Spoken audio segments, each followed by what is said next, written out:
하나님 말씀은 로마서 5장 5절입니다. 하나님 말씀은 로마서 5장 5절입니다.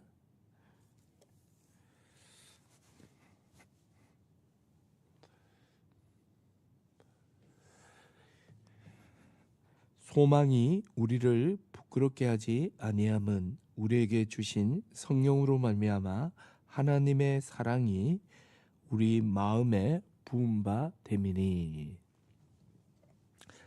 지금까지 우리는 죄가 무엇인지, 그리고 예수님의 화목 제물 되심과 죄의 심각함에 대해 살펴보았습니다.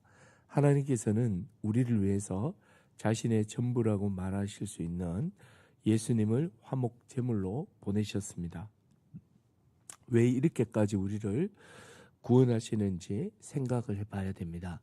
하나님께서 선하고 아름답게 세상을 창조하셨지만 사람이 범죄함으로 엉망이 되어버렸습니다.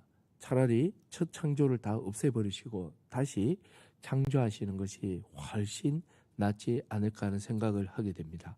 심혈을 기울여 만든 도자기가 깨졌다면 다시 붙이는 것보다 차라리 새로 만드는 것이 훨씬 낫습니다. 근데 하나님은 그렇게 하지 않으시고 범죄한 우리를 회복시키기로 작정하시고 아주 복잡하고 대단한 희생을 치르셨습니다. 감히 말씀드리지만 천지 창조는 7일 만에 끝났지만 우리를 구원하시는 데는 수천 년의 시간과 기다림, 그리고 가장 귀한 아들 예수 그리스도를 희생시켜야만 했습니다. 하나님께서는 이렇게까지 하실 이유가 전혀 없습니다. 근데 왜 우리를 구원하셨을까요? 묻지 않을 수 없습니다. 우리를 구원하신 이유를 모르면 왜 나만 구원합니까? 누구는 구원하고 누구는 지옥 보내고 이거 불공평한 거 아닙니까? 이런 질문을 하게 됩니다. 하나님께서는 우리를 구원하실 의무도 책임도 없습니다. 하나님은 완벽한 세상과 완벽한 사람을 만드셨습니다. 자유의지로 죄를 선택할 수 있을 만큼의 자유까지 주셨습니다. 도저히 말씀을 어길 수 없도록 에덴 동산에 풍성한 과일과 각종 먹거리를 주셨습니다. 근데 사람이 하나님처럼 되고 싶어서 불순종함으로 죄를 짓게 되었습니다. 인간이 타락한 것은 전적으로 인간의 잘못이고 인간의 책임입니다. 하나님께서 책임지실 이유가 없고 또 책임지실 필요도 없습니다. 근데 하나님께서는 창세전에 우리의 구원을 예정하시고 역사 속에서 구원의 역사를 진행하셨습니다. 때가 되었을 때 그 아들 예수 그리스도를 이 땅에 보내시고 십자가에 죽게 하심으로 자신의 모든 진노를 받는 화목 제물이 되게 하셨습니다. 그리고 예수님은 죽으신 지 3일 만에 부활하시고 승천하신 후 믿는 자에게 성령을 부어주심으로 구원의 은혜를 얻게 하셨습니다. 우리를 위해 이렇게까지 하시는 하나님의 마음은 무엇입니까? 하나님은 어떤 마음으로 이렇게 행하셨습니까? 여기에 대한 유일한 대답은 바로 사랑입니다. 하나님의 사랑으로만이 설명이 됩니다. 오늘 읽은 로마서 5장 5절에 보면 소망이 부끄럽게 아니함은 우리에게 주신 성령으로 말미암아 하나님의 사랑이 우리 마음에 부은 바 됨이니. 하나님의 사랑이 성령을 통해 구원 얻은 자들에게 부어졌다고 합니다.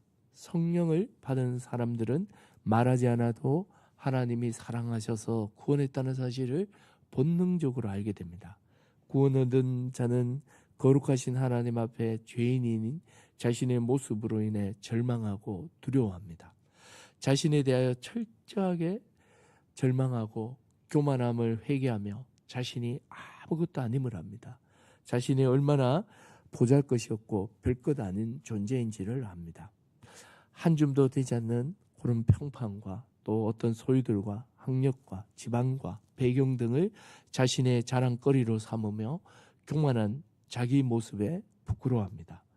자신은 지옥 가도 마땅하다고 여깁니다. 자신에 대해 철저하게 실망하고 절망할 때 성령이 부어지고 하나님의 사랑을 알게 됩니다. 오랫동안 자신을 두 팔 벌고 기다린 하나님의 사랑을 알게 됩니다. 범죄하고 하나님을 떠나 하나님 없다 하며 내 마음대로 살아가는 그 순간에도 하나님께서 나를 기다렸다는 사실에 감격합니다. 하나님이 그 아들 예수 그리스도를 십자가에 왜 죽게 하셨는지 드디어 알게 됩니다. 그리스도의 십자가에 나타낸 사랑으로 인해 흐느껴 울 뿐입니다. 예수님을 믿게 되면 이렇게 죄인됨을 알게 되고 구원의 가능성이 자신에게 전혀 없음을 깨닫고 이른 나에게 하나님이 사랑하셔서 구원하셨다는 것을 알게 됩니다. 하나님께서 우리를 구원하신 것은 내가 구원받을 만한 존재이기 때문이 아닙니다. 구원은 나의 자격과 행실과 모습과 상관없는 하나님의 사랑의 결과입니다. 창세 전에 우리를 택하셨다. 이 말씀은 많은 사람들이 전도의 관점에서 이해하려고 합니다. 구원을 얻은 자와 또 구원을 받지 않을 자가 정해져 있다고. 내가 태어나기도 전에 이 세상이 만들어지기 전에 누가 구원을 받은지 안 받을지 정해져 있다고 그러면서 굳이 빨리 안 믿어도 되겠네. 내가 하고 싶은 거 실컷 하고 자유를 마음껏 누려도 택함을 받으면 구원 받을 거고 아무리 내가 열심히 해도 구원 못 받는 거 아니야? 이렇게 왜곡되이 생각합니다. 하나님의 시간과 공간 밖에 계시는 분입니다. 하나님께서는 시간적 논리 흐름이 없습니다. 그분은 시간과 공간 밖에 계시기 때문입니다. 자, 여기서 창세전에 택하셨다는 이 말씀은 1차적으로 하나님의 마음으로 읽어야 됩니다. 하나님의 어떤 마음으로 이 말씀을 하셨을까요? 에야, 나는 너를 창세전부터 사랑했어. 나는 창세전부터 너를 주목했고 너를 택했어. 너가 태어나기 전, 아니 이 세상이 있기도 전에 너가 구원받았는데 너의 어떤 행위도 공로도 나타나기도 전에 이 세상이 있기도 전에 너가 구원을 받았다. 너의 어떤 행위도 공로도 나타나기 훨씬 전부터 널 사랑했다라는 하나님의 표현입니다. 내가 뭐라고 이렇게까지 사랑하십니까? 하는 다윗의 시편이 떠올라지죠. 시편 8편에 보면 4절에 이렇게 나오죠. 사람이 무엇이기에 주께서 그를 생각하시며 인자가 무엇이기에 주께서 그를 돌보시나이까. 창세전에 우리를 택하시고 구원하셨다. 이 말은 전도의 관점이 아니고 하나님의 사랑의 관점에서 1차적으로 읽어야 되죠. 하나님께서는 우리를 우리가 우리의 행위로 어떤 행위를 보일만 할 그 어떤 행위도 없을 그때에 미리 택하시고 우리의 구원을 계획을 하셨던 겁니다. 이것은 바로 우리를 우리의 행위나 또 우리의 어떤 모습을 구원의 근거로 하지 않고 하나님의 사랑으로 우리를 구원했다는 성경의 선언이요 하나님의 사랑의 고백이며 또 사랑의 마음을 보여주시는 것이죠. 우리가 이 큰 사랑을 알면 정말 사람이 무엇이간데 주께서 그를 사랑하시며 인자가 무엇이기에 주께서 그를 돌보시나이까. 이렇게 고백하지 않을 수 없습니다. 하나님의 마음 속에는 나를 향한 사랑이 가득합니다. 그래서 나를 포기하지 않으시고 그 긴 세월 동안 구원을 진전시키시고 그의 아들 예수 그리스도까지 내어주셨습니다. 이것이 바로 하나님의 사랑입니다. 하나님의 이 사랑을 받은 자로서 이 사랑 안에 살아가는 저와 방송 듣는 모든 분들 되시기 바랍니다. 기도하겠습니다. 하나님의 말씀 보겠습니다. 하나님의 말씀은 로마서 5장 6절에서 8절입니다. 로마서 5장 6절에서 8절. 우리가 아직 연약할 때에 기약대로 그리스도께서 경건치 않은 자를 위하여 죽으셨도다. 의인을 위하여 죽는 자가 쉽지 않고 선인을 위하여 용감히 죽는 자가 혹 있거니와 우리가 아직 죄인 되었을 때에 그리스도께서 우리를 위하여 죽으심으로 하나님께서 우리에게 대한 자기의 사랑을 확증하셨느니라. 아멘. 예, 사람은 사랑을 확인하고 싶어 합니다. 사랑하는 연인들은 서로의 방법으로 확인하고 싶어하고 또 확인시켜 줍니다. 자녀도 부모의 사랑을, 또 부모 역시 생일이나 명절을 통해서 자녀의 사랑을 확인하고 싶어 합니다. 부부도 마찬가지입니다. 모든 사람은 다 자신이 사랑받고 있다는 사실을 확인받고 싶고 그 사랑으로 충만해지고 싶습니다. 그러나 사람의 사랑은 한계가 있고 충만해질 수가 없습니다. 오직 하나님의 사랑만이 우리를 채울 수 있고 우리를 충만하게 합니다. 우리는 지난 시간에 하나님은 우리를 얼마나 사랑하는지 그 사랑에 대해 잠시 나눴습니다.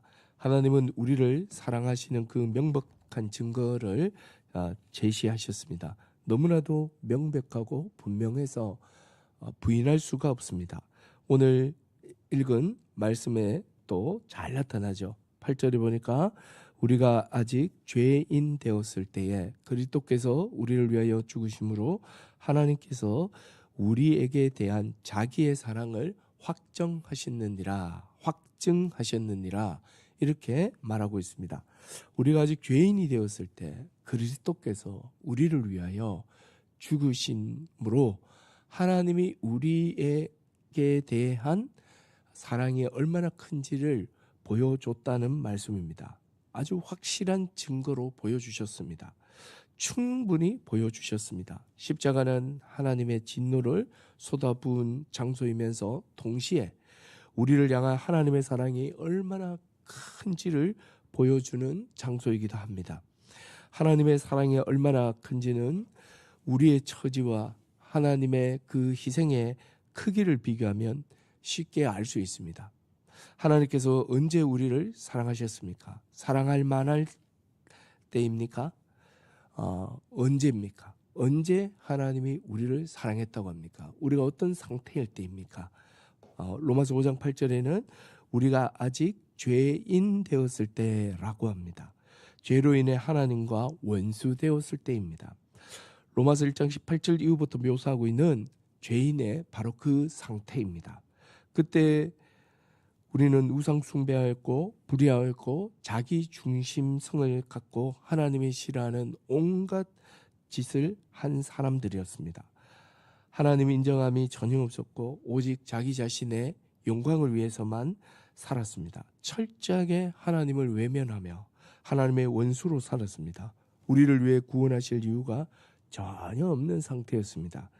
사랑할 어떤 가치, 어떤 모습도 없는 철저한 죄인일 때 하나님이 우리를 사랑하셨습니다.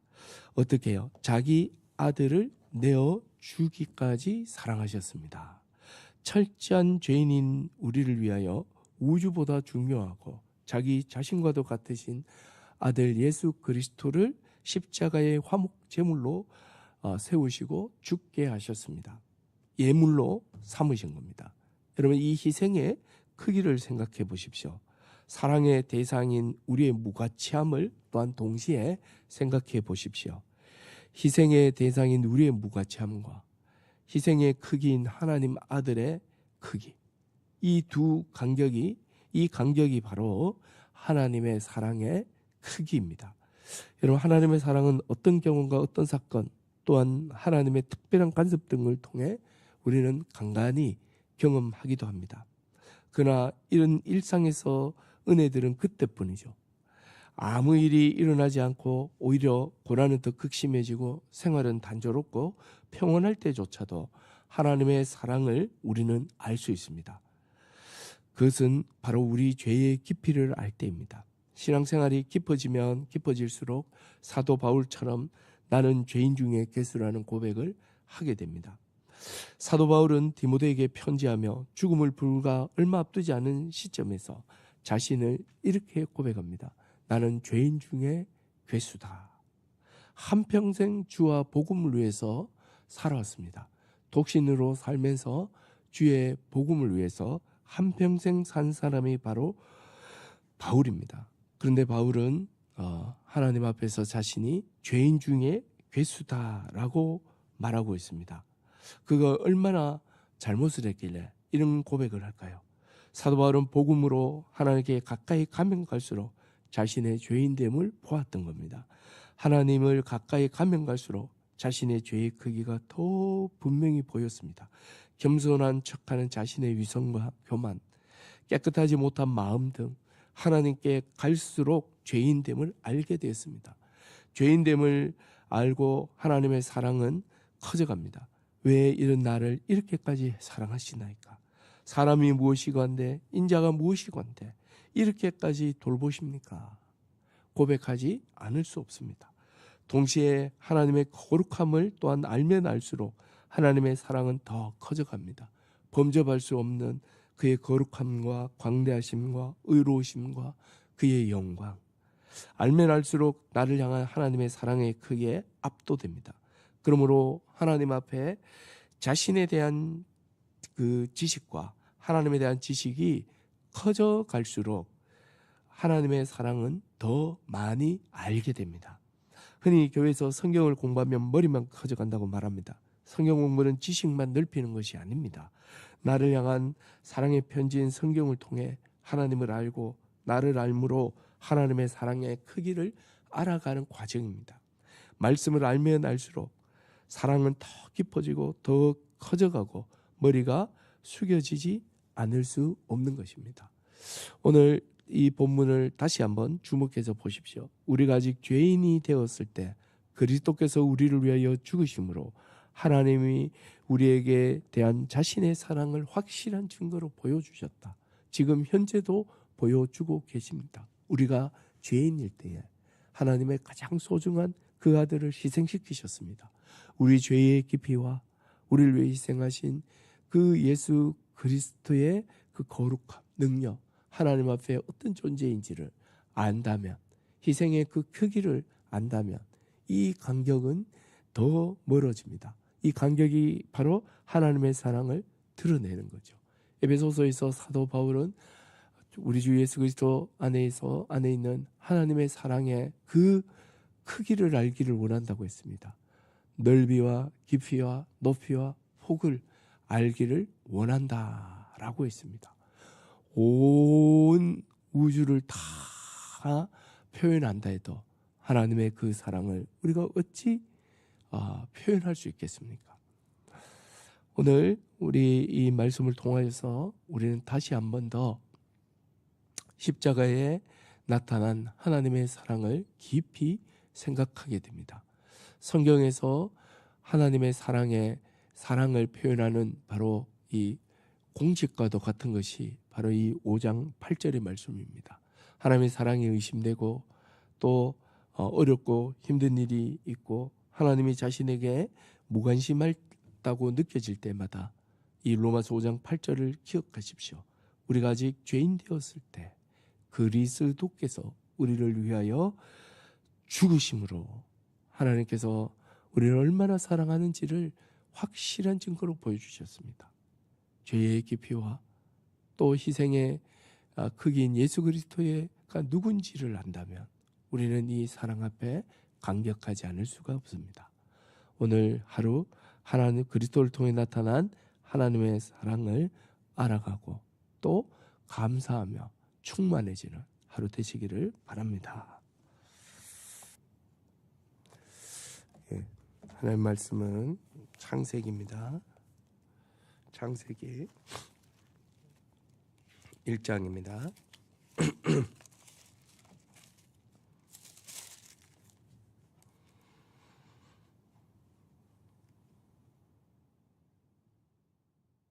창세기 1장 26절에서 28절까지입니다. 제가 읽겠습니다.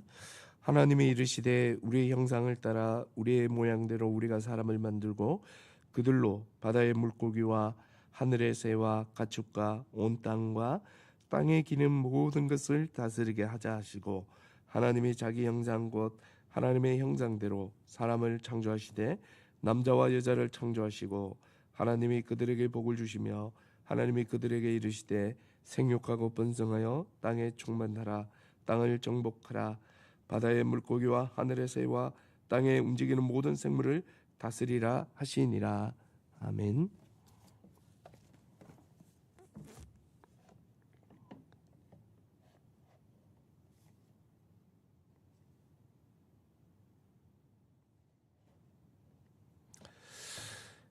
오늘 본문의 말씀은 창세기 1장 26절에서 28절입니다. 우린 지금 계속해서 하나님의 사랑에 대해서 살펴보고 있습니다. 하나님의 사랑은 십자가를 통해 충분히 나타났고 매일매일 그 사랑을 우리는 알 수 있습니다. 하나님에게 공의와 사랑은 절대로 공존불가한 것이 아닙니다. 하나님의 사랑은 공의에서 나오기 때문입니다. 우리는 십자가를 통해 이 사실을 확인했습니다. 성경 전체는 하나님의 사랑이 얼마나 큰지 낱낱이 말씀하고 있습니다. 성경 전체의 역사를 통해 하나님의 사랑이 잘 드러나 있습니다. 하나님의 사랑은 하나님의 형상을 따라 사람을 창조한 사실에서도 드러나고 있습니다. 짐승은 하나님의 형상이 아닙니다. 돼지나 개나 소는 하나님의 형상이 반영되어 있지가 않습니다. 오직 사람만이 하나님의 형상이 투영되어 하나님처럼 생각도 하고 또 판단도 하고 결정도 하고 또 도덕성도 있고 또 공의도 있는 것입니다. 사람은 하나님의 형상대로 창조되었다는 이 사실 자체가 특별한 창조이므로 하나님의 사랑임을 알 수 있습니다. 또한 사람에게 복을 주어서 피조 세계를 다스리는 만물의 영장이 되게 하셨습니다. 무엇보다 하나님의 인간 창조의 위대함은 선악을 알게 하는 나무 열매를 동산 중앙에 두었다는 사실입니다. 하나님은 하나님만을 사랑하지 않고 하나님의 뜻에 순종하지 않고 살 가능성도 인간에게 줬다는 겁니다. 이것이 어떻게 사랑이냐라고 말할 수가 있습니다. 그러나 곰곰이 생각을 해보면 그렇지가 않습니다. 하나님은 강제로 강압적으로 힘으로 사람에게 자신만을 사랑하라고 강요하지 않으셨습니다. 또한 로봇처럼 사랑하도록 프로그래밍 하지도 않으셨습니다. 인간에게 하나님의 뜻에 순종하지 않을 자유도 주셨습니다. 사람은 스스로 판단하고 스스로 생각하여 자발적으로 하나님의 뜻에 순종하기를 원하셨습니다.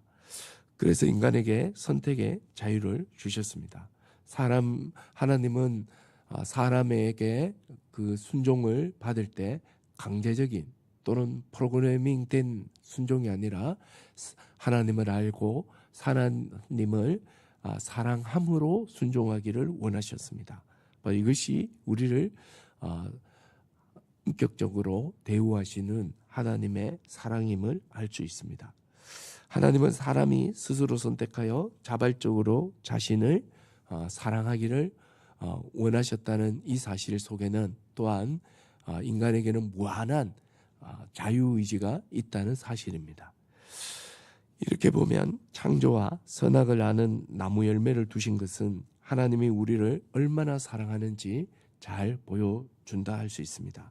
그러나 애석하게도 인간은 하나님 뜻에 불순종하여 선악과를 따먹고 말았습니다. 인간이 타락한 후 하나님은 즉시로 아담과 하와가 죽게 하지 않으셨죠. 타락하는 그 순간 하나님은 구원의 계획을 실행하셨습니다. 아담과 하와에게 가죽옷을 지어 입히심으로 대속의 원리를 가르쳐 주셨고, 아담의 후손들이 타락하여 죄가 관영할 때 노아와 그 가족을 살려두셔서 하나님의 사랑의 그 언약을 보존하셨습니다. 또한 아브라함에게 찾아오시고 아브라함의 후손을 통해 구원할 것을 약속하셨습니다. 모세 때 하나님은 이스라엘 민족 전체와 시나이 산에서 언약을 맺으시고 그들의 왕으로 공식적으로 등극하시고 이스라엘은 하나님의 백성이 되셨습니다. 백성이 되었습니다. 온 우주 만물을 지으신 창조주 하나님께서 이스라엘을 자기 백성으로 삼아 주셨습니다. 이스라엘이 다른 민족보다 탁월해서가 아닙니다.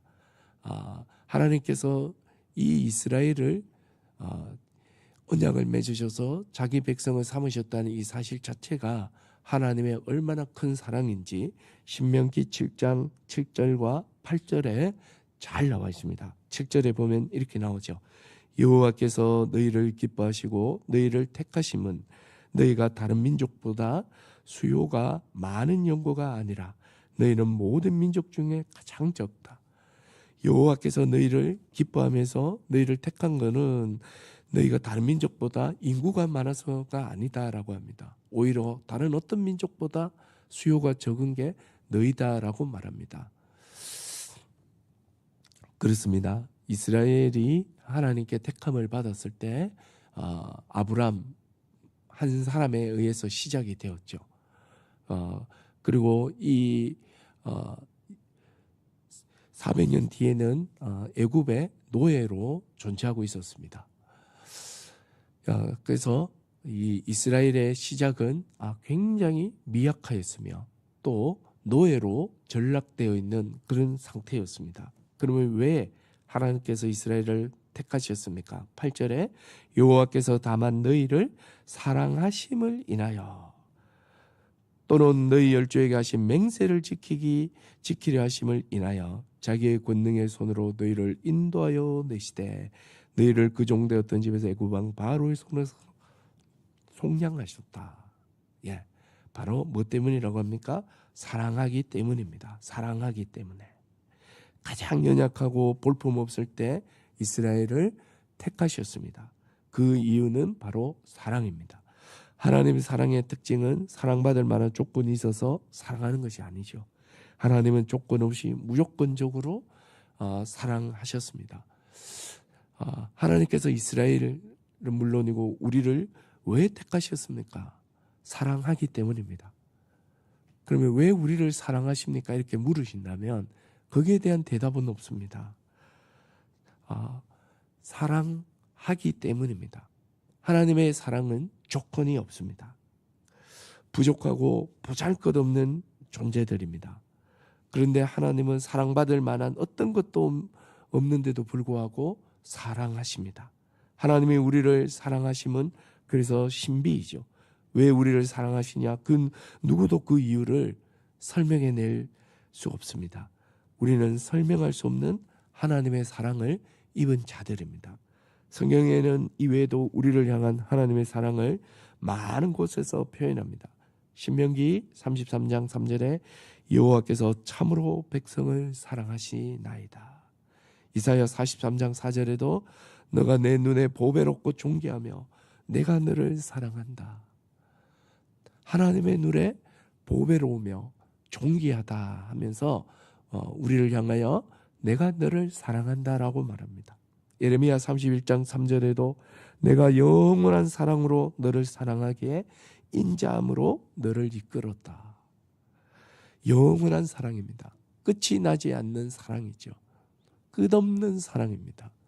일관성이 있고 멈춤이 없고 잊혀지지 않고 중단 없는 사랑이 바로 하나님의 사랑입니다. 하나님의 사랑은 하나님의 그 영원성과 결부되어 연결되어 우리를 향하여 지속된다는 사실입니다. 호세아 11장 1절에도 이스라엘이 어렸을 때에 내가 사랑하여 내 아들 애굽에서 불러내었거늘. 이스라엘이 어렸을 때도 사랑하고 지금도 사랑하는 거죠. 시편도 있습니다.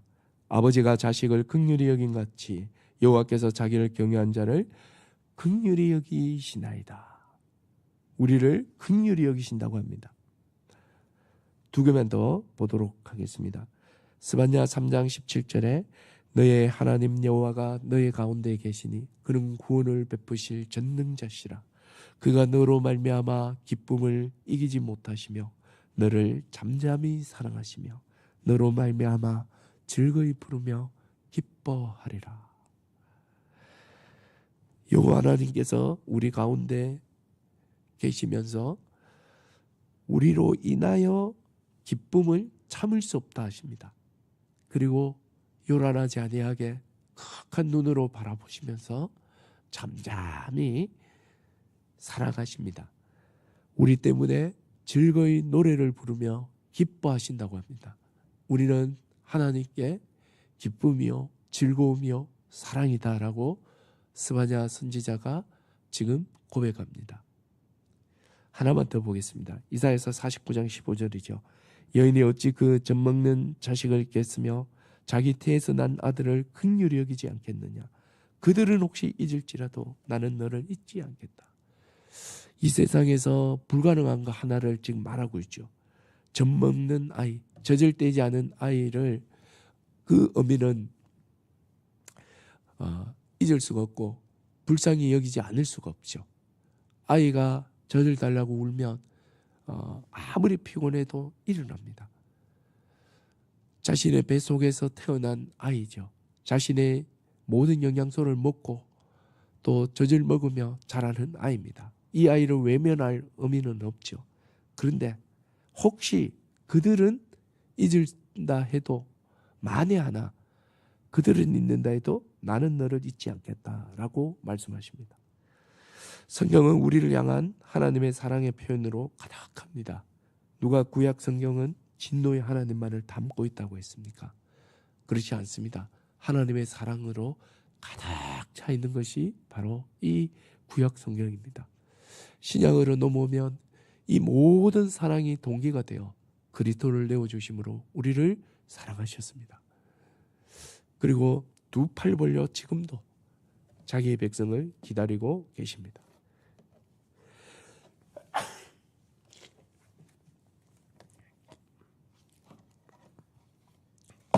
기도하겠습니다. 말씀은 요한계시록입니다. 요한계시록 21장입니다.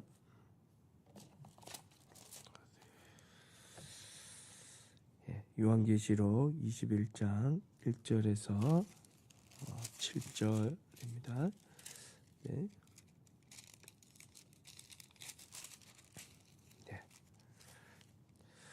요한계시록 21장 1절에서 7절입니다. 또 내가 새 하늘과 새 땅을 보니 처음 하늘과 처음 땅이 없어졌고 바다도 다시 있지 않더라. 또 내가 보매 거룩한 성 새 예루살렘이 하나님께로부터 하늘에서 내려오니 그 준비한 것이 신부가 남편을 위하여 단장한 것 같더라. 내가 들으니 보호자에서 큰 음성이 나서 이르되 보라 하나님의 장막이 사람들과 함께 있음에 하나님이 그들과 함께 계시리니 그들은 하나님의 백성이 되고 하나님은 친히 그들과 함께 계셔 모든 눈물을 그 눈에서 닦아주시니 다시는 사망이 없고 애통하는 것이나 곡하는 것이나 아픈 것이 다시 있지 아니하리니 처음 것들이 다 지나갔음이라.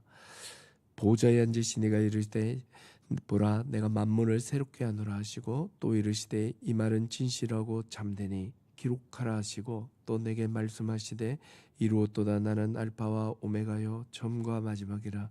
내가 생명수 샘물을 목마른 자에게 값없이 주리니 이기는 자는 이것들을 상속으로 받으리니 나는 그의 하나님이 되고 그는 내 아들이 되리라. 아멘.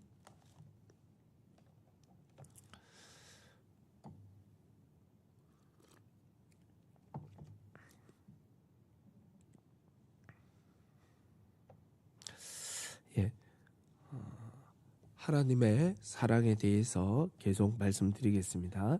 에덴 동산에서부터 구약 이스라엘의 전 역사 속에서 하나님께서는 자기 백성을 어떻게 사랑하시는지 충분히 보여주셨습니다. 신약에 와서는 예수 그리스도를 보내심으로 절정에 이르게 됩니다. 우리를 사랑하심으로 그의 아들을 내어주시고 모든 진노를 다 쏟아 십자가의 화목 제물로 삼으셨습니다. 그리스도의 십자가는 하나님 사랑의 바로 절정입니다. 이렇게 우리를 사랑하시는 하나님께서 가지고 계신 최종 그림이 있습니다. 이 그림을 본다면 우리는 감동하지 않을 수가 없습니다.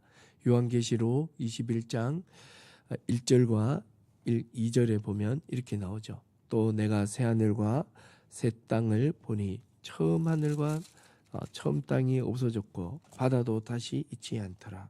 또 내가 보매 거룩한 성 새 예루살렘이 하나님께로부터 하늘에서 내려오니 준비한 것이 신부가 남편을 위하여 단장한 것 같더라. 하나님께서 우리를 위하여 마지막 날에 최종적으로 준비된 세상의 모습입니다. 새 하늘과 새 땅이 펼쳐지고 있습니다. 그리고 하나님이 계시는 하나님의 처소인 장막이 사람들과 함께 있습니다. 그래서 하나님이 왕이 되시고 모든 사람들이 그의 백성이 되어 영원히 함께하게 됩니다. 바로 이 함께할 하나님의 백성의 모습이 2절에 마치 신부가 신랑을 위해서 단장한 것 같더라. 또 하늘에서 내려오는 예루살렘으로도 표현되고 있습니다. 자, 죄와 모든 악과 마귀가 제거된 새하늘과 새 땅은 어떤 악도 어떤 죄도 없습니다.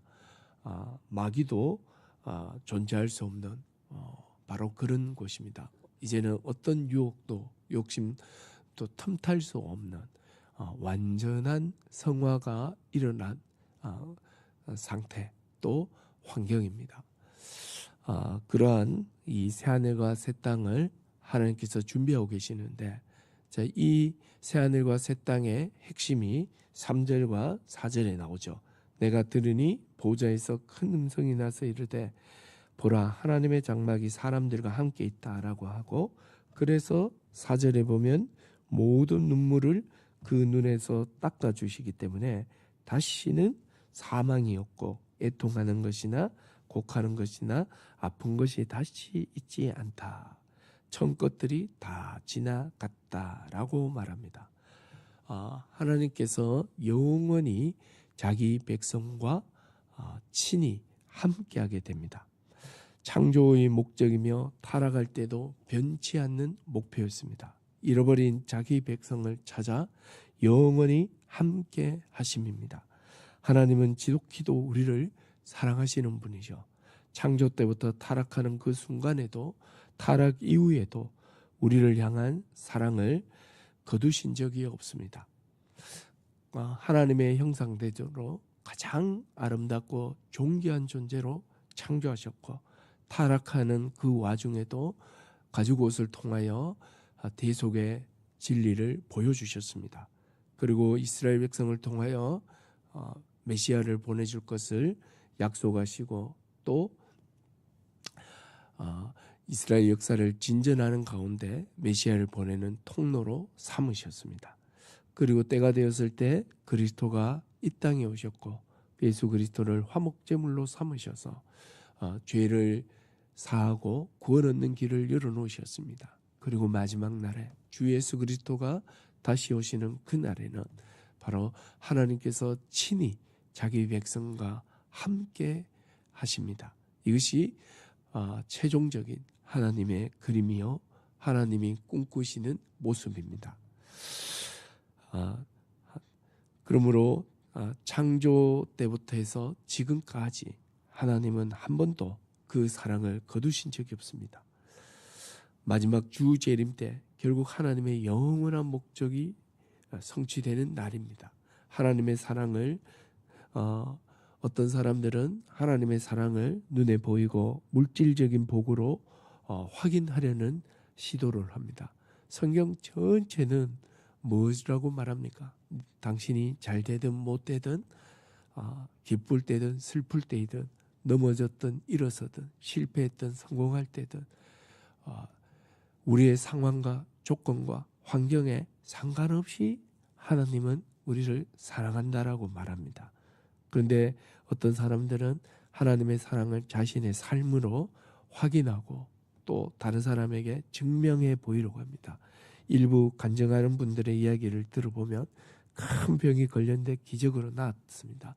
자녀의 복을 받아서 좋은 대학과 좋은 직장을 가게 됩니다. 찢어지게 가난했지만 하나님께서 축복하셔서 지금은 큰 부자가 되었다고 말하면서 하나님이 얼마나 우리를 사랑하는지 또 나를 사랑하는지 이렇게 연결하는 경우가 종종 있습니다. 과연 이것이 사랑의 증명이 맞을까요? 오히려 이렇게 말해야 되지 않을까요? 예수님을 믿었는데 신앙생활을 잘하고 있었는데 새벽 기도하다가 교통사고를 당했고 아들이 입사 최종까지 갔는데 떨어집니다. 그런데도 불평이 안 나오고 오히려 감사가 생겼습니다. 하나님의 사랑에 대한 의심이 전혀 들지 않았습니다. 오히려 고난 가운데 하나님의 사랑을 더 많이 체험했습니다. 고난이 내게 유익이요 복이었습니다. 하나님은 참으로 살아계셔서 내 상황과 상관없이 자기의 사랑을 거두지 않는, 오히려 고난 가운데 하나님의 사랑이 더 빛났습니다. 이렇게 말하는 것이 참된 가능증이 아닐까요? 무화과 나무 잎이 마르고 포도나무에 열매가 없고 감람나무에 소출이 없어도 난 여호와로 인하여 즐거워한다는 하박국 선지자의 이 찬양이 참된 간증이 아니겠습니까? 무화과 나무, 포도나무, 감람나무 이건 다 계절마다 나오는 그 대표적인 과일입니다. 봄, 여름, 가을, 겨울 이제 이 소출이 전혀 없어도 1년 내도록 쫄쫄 굶어도 난 여호와로 인하여 즐거워하며 기뻐한다라고 말합니다. 하나님의 사랑은 우리의 상태와 조건과 환경과 상관없이 변함이 없습니다. 환경이 좀 좋아지고 조건이 좋아질 때 하나님의 사랑이 드러나는 것이 아니라 오히려 힘들고 어렵고 궁핍할 때 하나님의 사랑이 더 돋보이게 됩니다. 하나님의 사랑은 실제로 존재하는 사랑입니다. 성도는 하나님과 인격적으로 사귐이 있습니다. 이 사귐이 바로 최고의 복입니다. 하나님의 사랑을 알고 하나님과 사귐이 있으며 예배하는 이 자체가 최고의 복입니다. 살아계신 하나님 앞에 예수 그리스도의 이름으로 성령 안에 나아가 하나님의 음성을 들으며 하나님의 뜻에 순복하며 또 나의 뜻을 굴복시키고 하나님의 뜻에 맞춰 나가고 의의 길을 걸어갈 때 하나님의 기뻐하는 음성이 들리고 하나님의 그 인도함이 경험될 때 이 얼마나 기쁘고 기쁜 일이겠습니까? 무엇보다도 내 상황과 상관없이 하나님의 사랑은 끝이 없다는 이 사실 하나만으로도 우리는 어떤 어려움이 와도 이겨낼 힘을 얻습니다. 하나님의 사랑은 끝이 없습니다. 하나님의 사랑 가운데 머무는 오늘 하루가 되시기를 바랍니다. 하나님의 사랑이 성령을 통하여 우리 안에 충만히 경험되고 누리는 하루 되기를 바랍니다.